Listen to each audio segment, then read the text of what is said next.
Hello, and welcome to Home Studies e-learning for First. In this lesson, we are going to look at adjectives. Let's begin.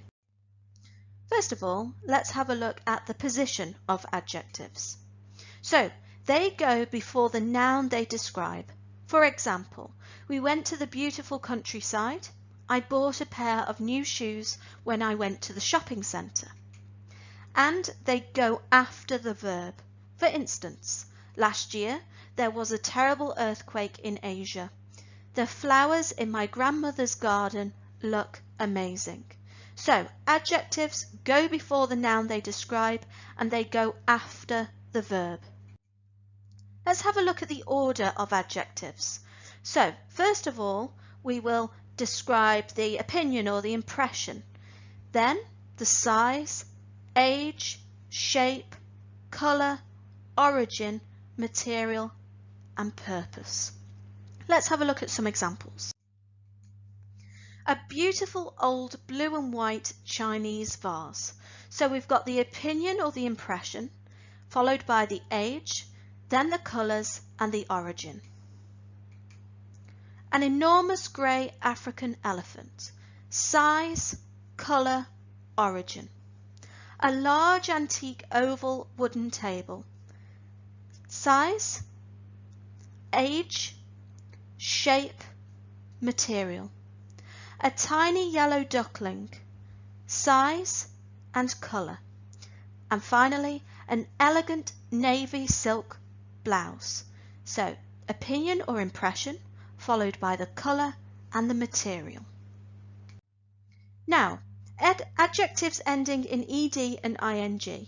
Now, lots of students get confused when using adjectives in the correct way. So, we use ed adjectives to describe feelings, and we use ing adjectives to describe the things which make us feel a certain way. So remember, to describe feelings we use ed adjectives, and to describe the things which make us feel a certain way we use ing adjectives. Let's have a look at some examples. The film was boring. I was bored. The roller coaster ride was very exciting. I was excited. The journey was exhausting. I was exhausted. So ed adjectives describing the feelings, and the ing adjectives describing the thing that is making you feel that way. Let's have a look at some more. It was a stormy night. The weather at the moment is very depressing. So, depressing, ing adjective, because we are describing the weather. Eleanor listens to really loud music and she refuses to turn the volume down. She is very annoying. So, ing adjective, because Eleanor is annoying. She is the thing, in this case the person, that is making you feel annoyed. And finally, Bob works hard at the train station. He really needs to relax. I think he should book a relaxing holiday. So, Bob needs to relax. He needs to feel relaxed. ed. And he needs to have a relaxing holiday. ing adjective to describe the holiday. Now, here are three pictures.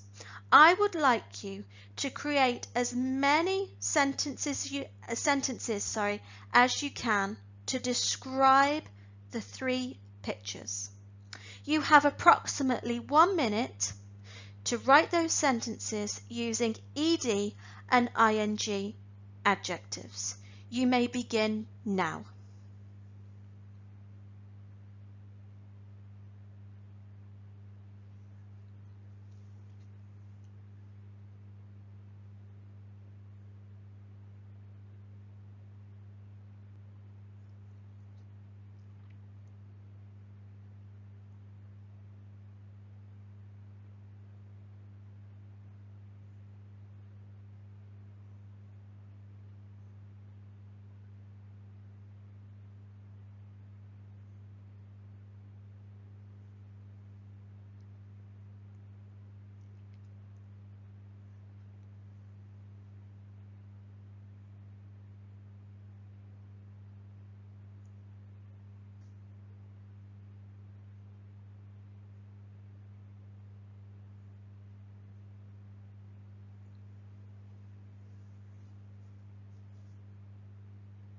Okay, time's up. Let's have a look at some of my sentences.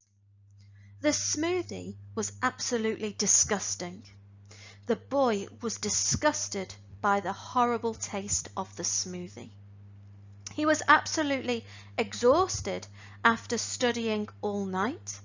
He realized that studying until midnight was exhausting. He was extremely excited to have reached the top of the mountain. Climbing the mountain was a very exciting experience for him. So make sure you have used the correct ed adjective and the correct ing adjective. Don't mix them up. So remember, ed adjectives describing a feeling and ing adjectives describing the thing that is making you feel that way. Another 3 pictures here for you. You have 1 minute to create your sentences using ed and ing adjectives. You may begin.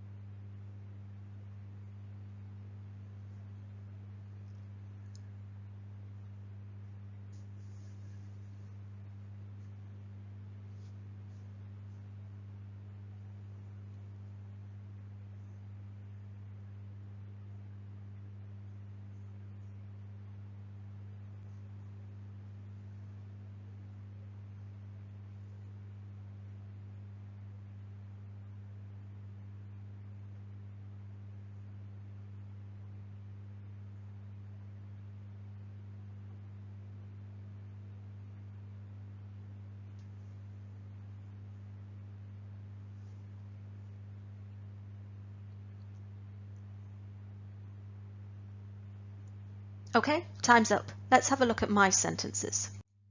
She finds it very annoying when her brother plays the trumpet, as he is not a good musician. When he plays the trumpet, she gets annoyed by the sound. The television program is very boring. The little girl is bored because she doesn't have anyone to play with. The lady is feeling calm and relaxed. Having a facial is very relaxing for the woman. So again, make sure you are using ed and ing adjectives in the correct way. Now, let's have a look at this. Adjective plus preposition.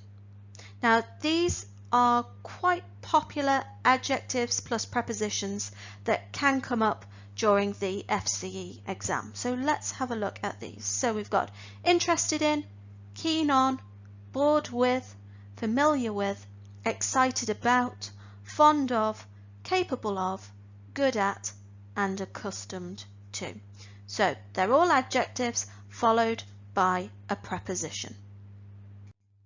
Now, I am going to give you 30 seconds to figure out what the correct preposition is that needs to go in the gap. So you have approximately 30 seconds. You may begin now.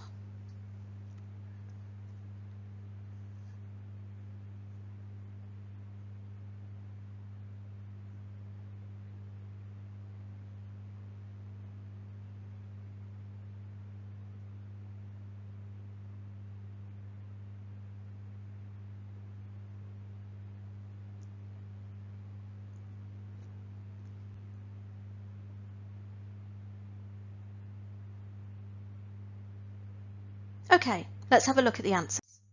I'm really interested in ancient history. Interested, adjective, preposition, in. Catherine is very fond of her kitten. I've been told by my English teacher or teacher in general that I am good at speaking English. So in this context, it would be your English teacher. It would probably be me. Valerie was excited about going on holiday at Christmas. And finally, Charles is rather keen on train spotting.